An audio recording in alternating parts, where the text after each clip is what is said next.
BSc part first chemistry की online classes में आप सभी का स्वागत है। पिछले वीडियो में स्टूडेंट्स हम पढ़ रहे थे एल्कीन की एक्टिवेशन एनर्जी। एल्कीन की एक्टिवेशन एनर्जी हमने पढ़ी थी और उसमें एनर्जी प्रोफाइल डायग्राम बनाए थे। आज हम पढ़ने जा रहे हैं अभिक्रियाशीलता एवं वर्णात्मकता, रिएक्टिविटी एंड सेलेक्टिविटी। क्या पढ़ने जा रहे हैं? Reactivity and selectivity. Reactivity and selectivity से आपको सिंपल सी बात है कि कोई रासायनिक अभिक्रिया कितनी तीव्रता से प्रोसीड होती है और उसमें कितने % उत्पाद बनता है, उसे अभिक्रियाशीलता एवं वर्णात्मकता कहते हैं। मैं इसको यहां लिख दूं, कोई रासायनिक अभिक्रिया कितनी तीव्रता से संपन्न होती है एवं उसमें बनने वाला उत्पाद कितना बनता है, उसे हम रासायनिक अभिक्रिया की अभिक्रियाशीलता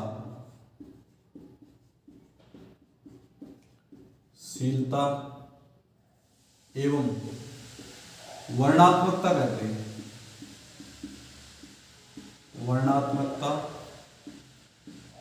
हैं। क्या कहते हैं? अभिक्रियाशीलता एवं वर्णात्मकता कहते हैं।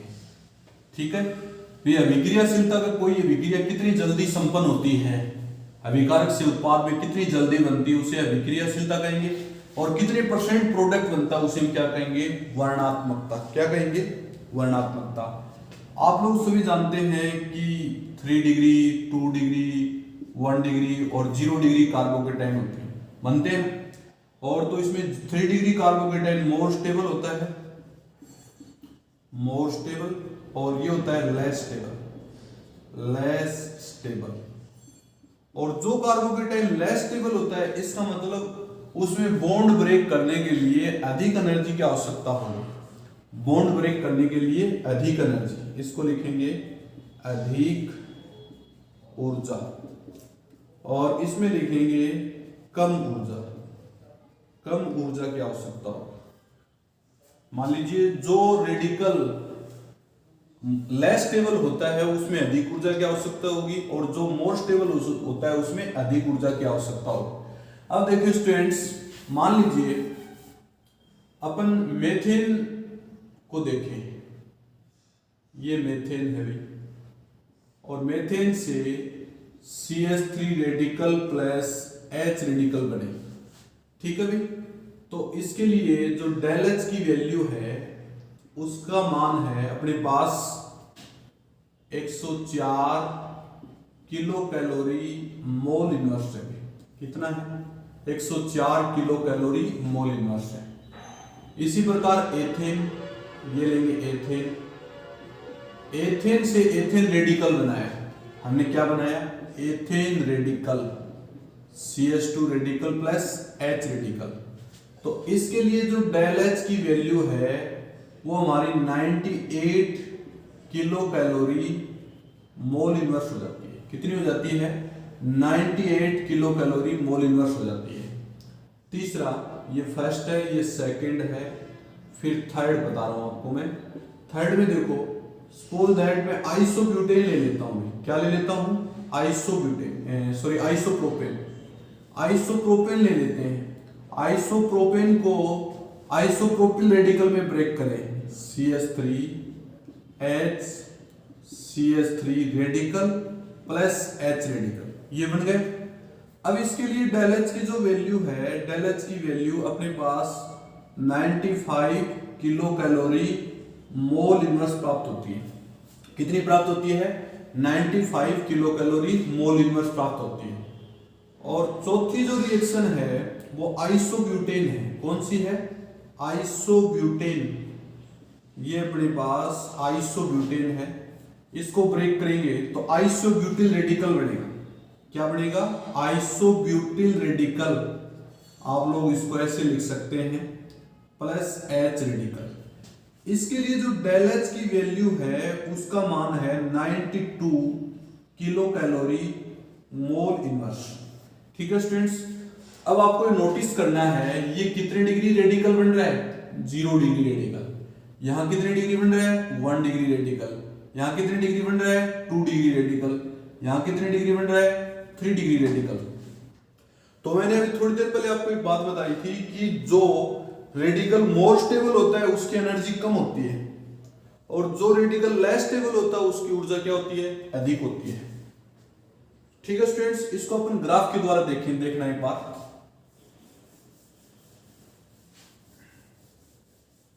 अब एक ग्राफ बनाएं और ग्राफ के द्वारा इसको देखें तो कैसे प्रोसीड होगी देखना है।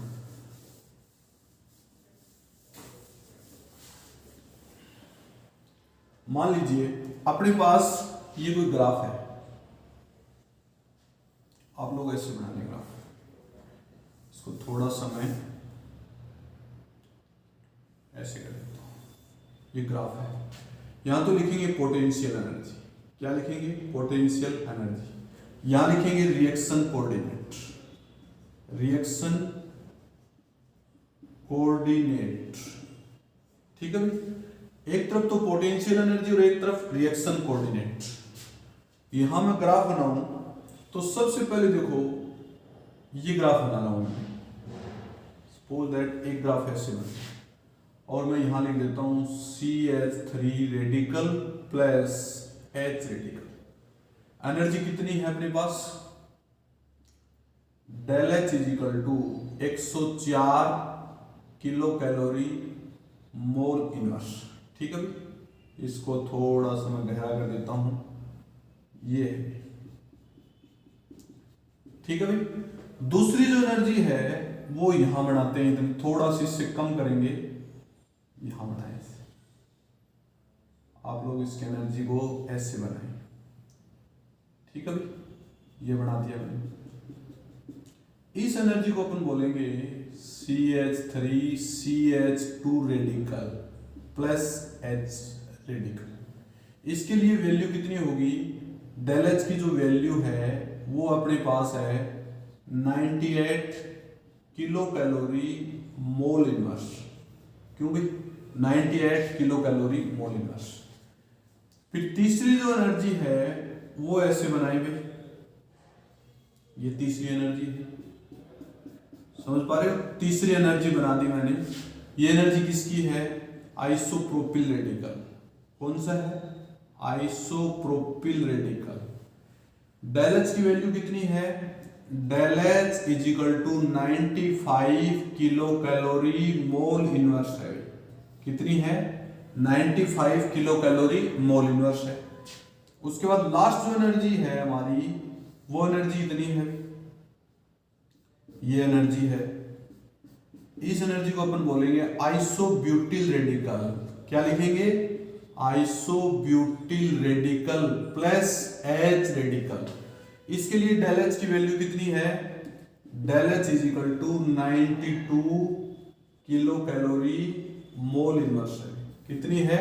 92 किलो कैलोरी मोल इनवर्स। इस ग्राफ को ऐसे मिला दे भाई, समझ रहे हो? तो देखो जैसे जैसे अपन मान लीजिए पोटेंशियल एनर्जी की वैल्यू कम हो रही है, रेडिकल भी, ये कितने डिग्री रेडिकल है? 0 डिग्री रेडिकल।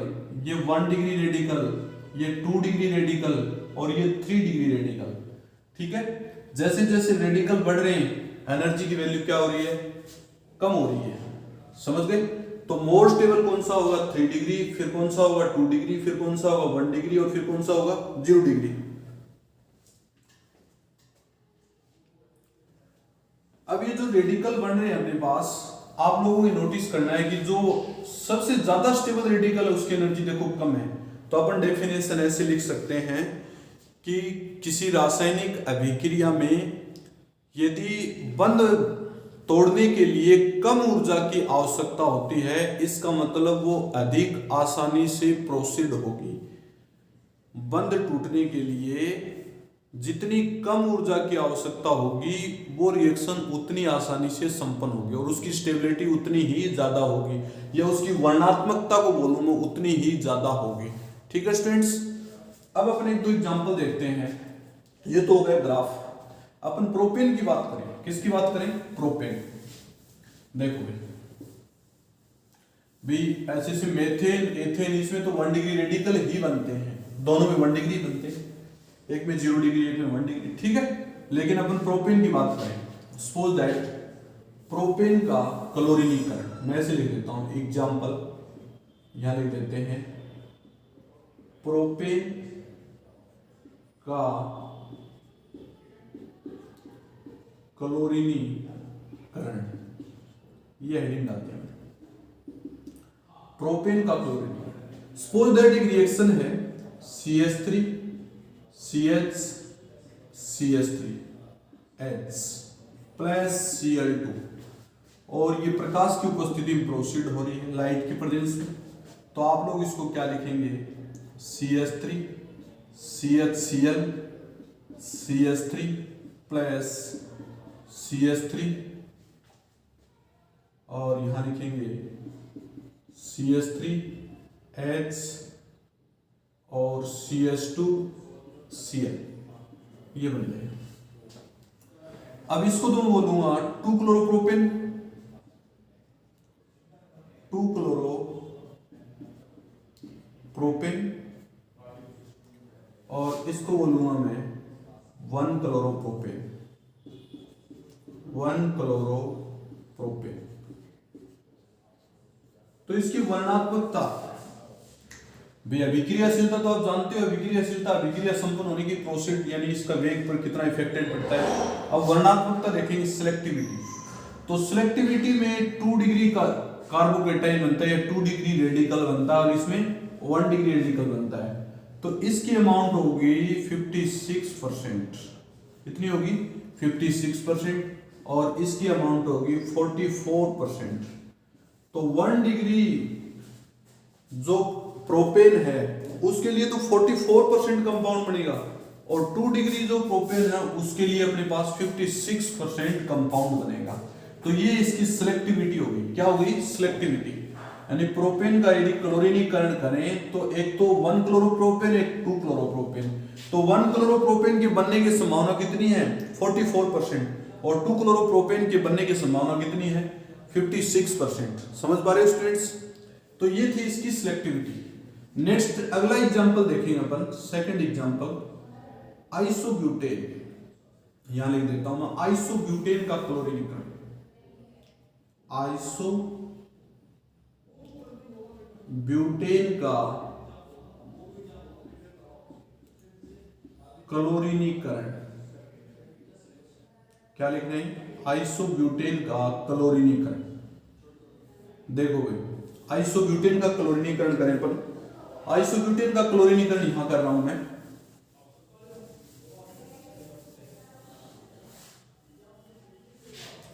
आइसोब्यूटेन क्या होता है? CH3 CH3 H और CH3, इसको बोलेंगे आइसोब्यूटेन। क्या बोलेंगे? आइसोब्यूटेन।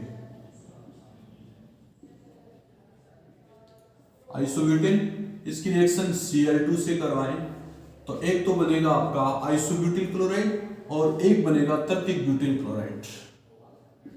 CH3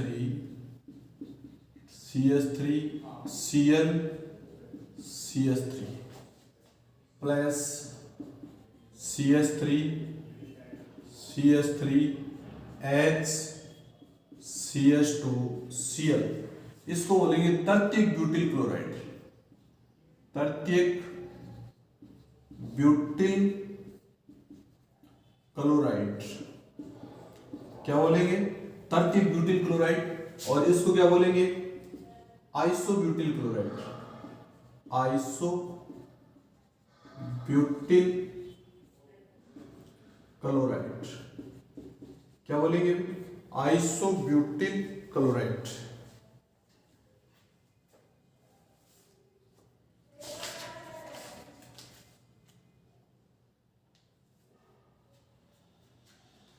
अब जो आइसोब्यूटिल क्लोराइड है वो तो बनेगा आपके पास 64%। कितना बनेगा? 64%। और तर्तिक ब्यूटिल क्लोराइड है वो बनेगा 36%। तो आप लोगों को ये ध्यान रखना है, इसमें जो रेडिकल बनेगा वो 3 डिग्री रेडिकल बनेगा और इसमें जो रेडिकल बनेगा वो 1 डिग्री रेडिकल बनेगा। कितने डिग्री बनेगा? 1 डिग्री रेडिकल। तो आपको ये देखना है कि आइसोब्यूटिल क्लोराइड जो है उसकी परसेंटेज अमाउंट कितनी है? 64%। आइसोब्यूटिल क्लोराइड की कितनी है? 64%।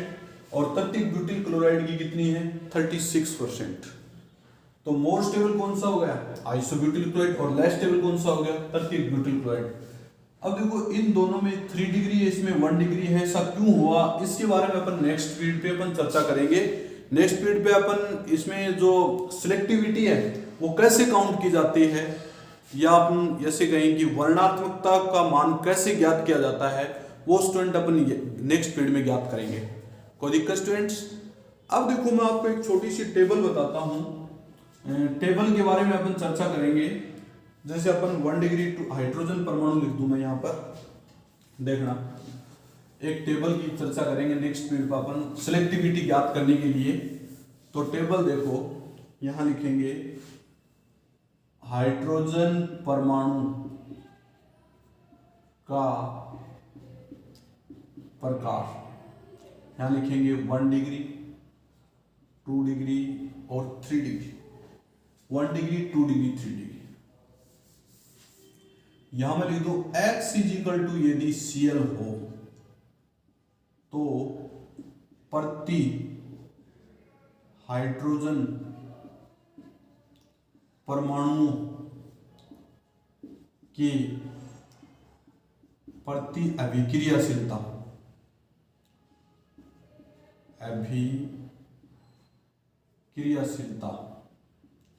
का मान,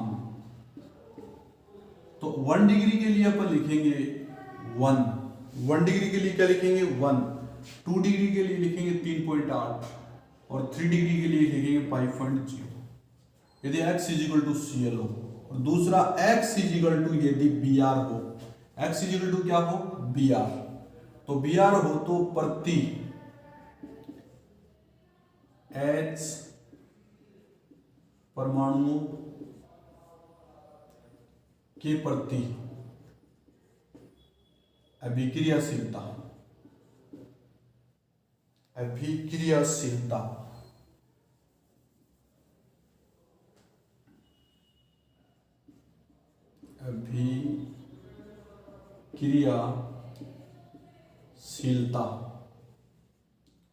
का मान। ठीक है भाई? तो यहां क्या लिखेंगे? 1 डिग्री के लिए 1, 2 डिग्री के लिए 82 और 3 डिग्री के लिए 1600। ये वैल्यू है भाई। प्रति हाइड्रोजन परमाणु X इज Cl2 तो 1, 3.8 और 5.0, X Br हो तो 1, 82 और 1600। ये वैल्यू रखी है और इन वैल्यू को स्टूडेंट्स आप याद करेंगे। मैं आपको नेक्स्ट पीरियड में इन्हीं वैल्यूओं के आधार पर सिलेक्टिविटी की वैल्यू ज्ञात करके दिखाएंगे। ठीक है कि सिलेक्टिविटी कितने % है, कैसे अपन ज्ञात कर सकते हैं। ठीक है स्टूडेंट्स? कोई दिक्कत? बाकी अपन नेक्स्ट वीडियो में करेंगे। Okay students.